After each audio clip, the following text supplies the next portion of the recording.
Do you guys no, अगर तुम self improvement की जर्नी पे सही तरीके से जा रहे हो ना, पूरा क्रिटिकल एनालिसिस करके और रियलिटी को फेस करके, तो तुम्हें बहुत ज़्यादा डिप्रेसिंग फील होगा। क्योंकि self improvement first brings depression. पता क्यों?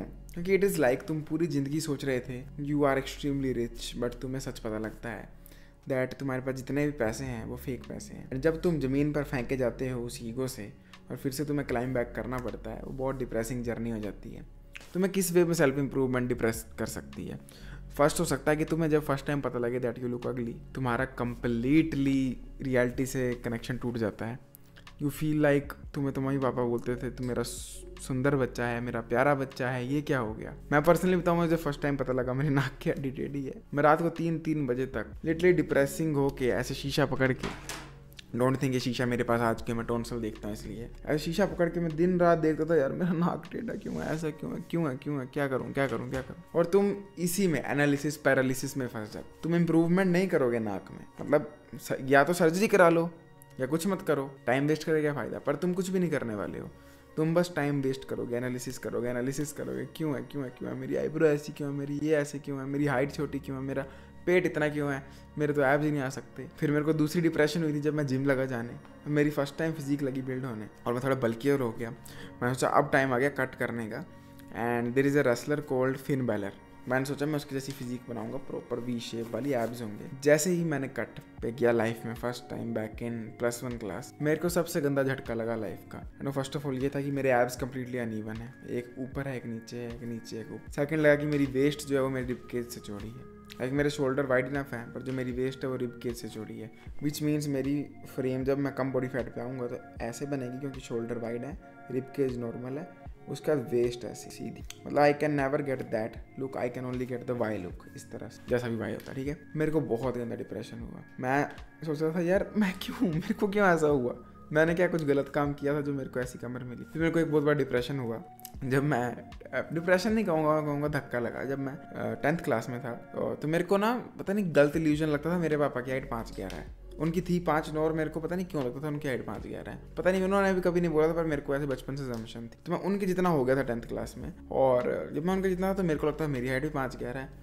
तो हमेशा स्कूल में कोई बोलता हाइट कितनी, 5'11" सोचता था खुद को। जब एक्चुअल हाइट नापी गई और मेरी 5'9" निकली, मेरी आंखें फट गई कि हे भगवान मैं सिर्फ 5 फीट 9 इंच का हूँ। मेरे को तो लगा था मैं 5'11" का हूँ। एक बहुत बड़ा गंदा झटका लगा। फिर मेरे को एक और बहुत गंदा झटका लगा था जब मुझे पता लगा कि जब मैं फर्स्ट टाइम म्यूजिक में आया, गिटार सीखना शुरू किया, तो गिटार तो सीख गया पर जब सिंगिंग करना शुरू की तब मुझे लगा पता कि सिंगिंग भी एक तरह की जेनेटिक है पूरी की पूरी। लाइक तुम सिंगिंग इंप्रूव कर सकते हो डेफिनेटली, बट ये वो वाली बात हुई कि मैं अपनी ज़िंदगी में दुनिया के सबसे ज़्यादा टेस्टोस्टेरोन ले लूँ, सब कुछ ले लूँ, सबसे महंगा डाइटिशियन ले लूँ, फिजिशियन ले लूँ, सब कुछ ले लूँ, बट स्टिल मैं कभी आर्नोल्ड जैसी बॉडी नहीं बना सकता हूँ क्योंकि मेरी जेनेटिक्स वैसे नहीं। सेम वे मुझे पता लगा कि मैं कितनी भी प्रैक्टिस कर लूँ, कितना भी कुछ कर लूँ, पर मैं आतिफ असलम, अरिजीत सिंह जैसी आवाज़ नहीं कर सकता, उनकी वोकल रेंज नहीं पा सकता। क्यों? क्योंकि वो जेनेटिकली गिफ्टेड है।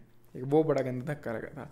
तो बेसिकली जब सेल्फ इंप्रूवमेंट की जर्नी पे जाओगे ना तुम्हें बहुत गंदे गंदे झटके लगेंगे, और वो लगना ज़रूरी है, बहुत ज़्यादा ज़रूरी है। अगर तुम्हें झटके नहीं लगेंगे तो तुम्हें पता कैसे लगेगा तुम स्टैंड कहाँ पे करते हो।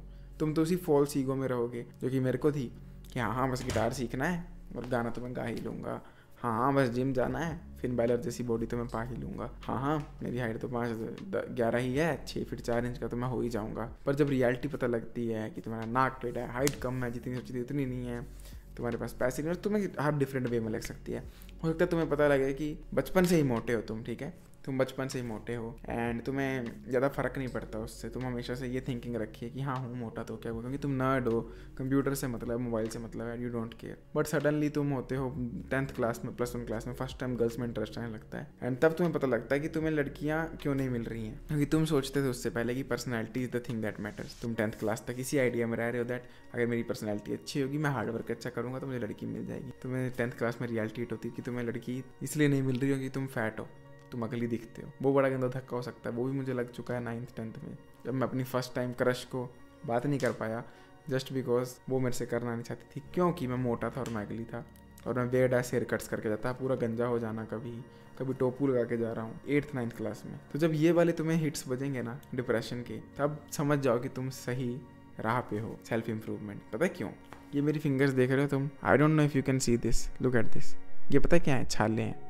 तो मेरे हाथ देख सकते हो, ये दिख रहे हैं, ये छाले हैं, ये छाले हैं, ये पड़े हैं गिटार से, ये पड़े हैं जिम से बारबल्स पकड़ पकड़ के। ये छाले पढ़ना एक्सट्रीमली इंपॉर्टेंट है। पता क्यों? अगर तुम स्टार्टिंग में जिम जाओगे और तुम्हें छाले नहीं पड़ेंगे, तुम्हारी कभी ग्रिप स्ट्रेंथ इंप्रूव नहीं होगी, बेसिकली तुम वेट नहीं उठा पाओगे। तो जब तुम जिम में स्टार्टिंग में जाते हो और तुम्हारा हाथ फटने लगता है, या तुम गिटार स्टार्टिंग में सीखते हो और तुम्हारी उंगलियां छिलने लगती हैं, यू विल नोटिस कि कितनी दर्द हो रही है, बहुत दर्द हो रही है, और तुम्हें पूरी इमेजरेबल पेन हो रही है, तुमसे उंगलियों में दर्द है, प्रैक्टिस भी नहीं की जा रही, वेट्स भी नहीं उठाए जा रहे हैं। और अगर तुम उस मोमेंट पे मान लो सोच लो कि यार ये बहुत दर्द हो रही है, आई कांट कंटिन्यू दिस, मैं छोड़ रहा हूँ, तो तुम कभी नेक्स्ट लेवल पे नहीं पहुँच पाओगे। But you have to make your calluses the best friend, and you have to think ये फ़ायदा कितना देंगे। टेम्पररी पेन ज़रूर है कि चमड़ी फट रही है, न्यू चमड़ी आ रही है, वो 1 मंथ 1.5 मंथ का पेन ज़रूर है, but once you pass that time period you will notice something strange, कि तुम्हारी ग्रिप स्ट्रेंथ बढ़ गई। एंड इनफैक्ट जो चीज़ तुम सोच रहे थे कि ये कैलेसिस हैं बेफिजूल दर्द दे रही है, वही तुम्हारी हेल्प कर रही है सबसे ज़्यादा,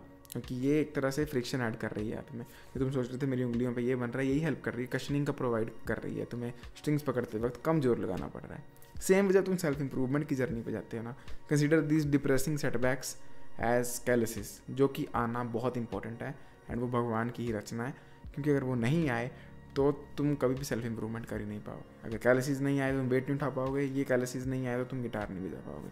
सेम पे अगर तुम्हें सेटबैक्स नहीं आए, धक्के नहीं लगे, डिप्रेसिंग धक्के कह रहा हूँ, रियलिटी फेस नहीं हुई और दुख नहीं हुआ, दैट मीन्स तुम कभी भी सेल्फ इंप्रूवमेंट की जर्नी पर नहीं जाओगे। तो तुम में से अगर कोई भी सेल्फ इंप्रूवमेंट पे स्टार्ट कर रहा है ना, तुम्हारे लिए फर्स्ट 3 मंथ्स, फर्स्ट 1.5 मंथ बहुत मुश्किल होने वाला है। चाहे तुम सोशल स्किल मैक्सिंग करना चाहते हो कि मैं आज जाऊंगा, मैं सब लोगों से बातें करने की ट्राई करूंगा, तुम नोटिस करोगे कि तुमसे कोई बात ही नहीं करना चाहता, तुम तो इंटरेस्ट ही नहीं है, तुमसे बोला ही नहीं जाता है। अगर तुमने वहाँ क्विट कर दिया, तुम्हारी लाइफ खत्म, तुम कभी इंप्रूवमेंट नहीं कर पाओगे। But you have to go through that phase जहाँ पर तुम्हें अपनी रियलिटी पता लगे। तुम फर्स्ट टाइम यूट्यूब वीडियो बनाने की कोशिश करोगे, यू विल नोटिस कि तुमसे बोला नहीं जा रहा है, तुम अटकते ही जा रहे हो।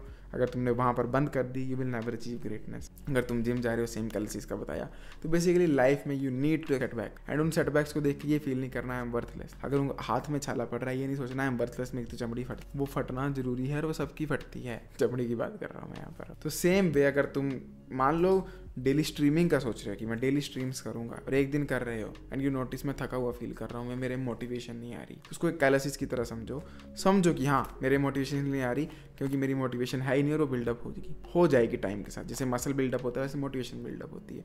तो डोंट थिंक कि अगर मैं यहाँ पे क्विट कर दूंगा तो ही भला है, मेरी तो कभी मोटिवेशन नहीं आई, मैं तो डिप्रेस्ड हूँ, इट्स ओवर, ये सब मत बोलो भाई। कीप वर्किंग, मोटिवेशन डिसिप्लिन सब आएगा, टाइम के साथ आएगा। जिम में जा रहे हो, तुम्हें लग रहा है छाले पड़ रहे हैं, मेरे को दर्दें हो रही हैं, it is not for me, don't quit. Money maxing करने जा रहे हो, तुम्हें पता लग रहा है कि यार मैं तो 15-15 घंटे वेस्ट कर रहा हूँ, रात को 4 बजे वीडियो बना रहा हूँ, यट स्टिल मेरे पास अभी तक पैसे आना शुरू नहीं, don't quit. You are suppose to have a depressing phase, that is the sign कि अच्छी चीज़ें आने वाली। I hope you will keep working hard, और तुम डिमोटिवेट नहीं होगे इन डिप्रेसिंग फेजेस से, क्योंकि they are extremely important, they will help you have grip on your goals. So this is it for this video. I'll see you next time. Till then, as usual, keep getting depressed and keep achieving your goals. Good night.